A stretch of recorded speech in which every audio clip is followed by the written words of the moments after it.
কটায় আসে যারা তার কাটার বেড়া দিয়ে এসেছে, পিঠে যাতে এখন দাগ পাওয়া যাবে, অধিকাংশ যারা মানে উল্টাপাল্টা মন্তব্য করে দেখেন 2002 তাদের ভোটার লিস্টে নাম নাই, এটা চেক করে দেবেন নাই।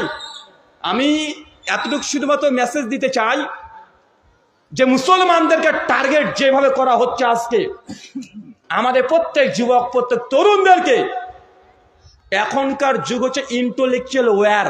কি বললাম বলেন তো কথাটা? ইন্টেলেকচুয়াল ওয়্যার, বুদ্ধিভিত্তিক লড়াই। শত শত অভিযোগ আসবে, পাল্টা যতক্ষণ জবাব না দিচ্ছেন মানুষ কিন্তু একদিনে মিথ্যাগুলোকে তখন সত্য মনে করে নিতে বাধ্য হবে। তাই আমাদের দায়িত্ব, আল্লাহ সুবহানাহু ওয়া তাআলা তুমি বুঝার তৌফিক দান করো, আমিন। সম্মানিত সুধী, আমি যে কথা এতক্ষণ আপনাকে বুঝাচ্ছিলাম যে ইসলাম সম্পর্কে আপনারা অনেকেই জানেন না এমন কোনো বিধান আমার মনে হয় না যে আপনি জানেন না। আর আহলে হাদিস সমাজ মানে এরা বেশি জানে। কেন অন্য সমাজে জুমার খুতবা কি ভাষায় হয়? আরবি ভাষায়। আর মুক্তাদি কোন ভাষার? সব আর সৌদি আরব থেকে এসেছে। হ্যাঁ, ইমাম সাহেব কি আরবিতে বলে না, গট গট গট গট করে পড়ে যায়, ইমামও বুঝে না, এক লাইন দেখাচ্ছে মানে পার করে দিয়ে চলে যায়, ইমামও বুঝে না। আর মুক্তাদি তো সব আরবির পণ্ডিত, মানে এত বুঝে, বুঝতে বুঝতে ঘুমিয়ে যায়, মানে বুঝতে বুঝতে ঘুমিয়ে গেছে, বেচারা অজু ছুটে গেছে, আবার অতই নামাজ পড়ছে। দেখা যায় কি যায় না, কথা বলেন। আহলে হাদিস সমাজ আলহামদুলিল্লাহ এরা অন্তত পক্ষে অন্যান্য সমাজের চাইতে তার কোরআন হাদিস বেশি জানে। বিরোধী পক্ষ তারা আমাদেরকে বলে এইভাবে যে এরা লামাজাবিরা যাই হোক আর তাই হোক, যত ভালো আর খারাপ হোক, এরা নামাজ যত কম পড়ুক না কেন, এদের মধ্যে দুটো জিনিস খুবই ভালো লাগে। এক, এরা শিরক করে না। ভাই বলে কি বলে না, কথা বলেন।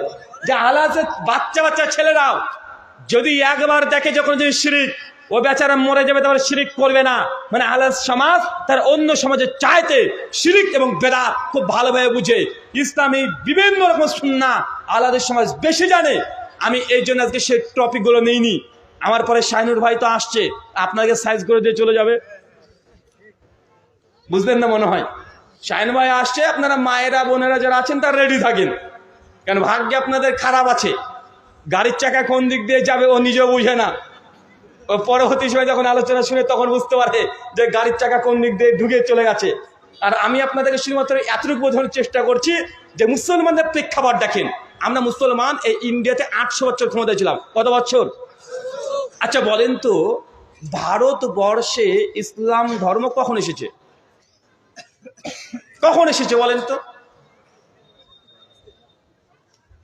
এই যে ঝাড়খণ্ডের এক পাগল আছে, একটা বক্তা, হ্যাঁ,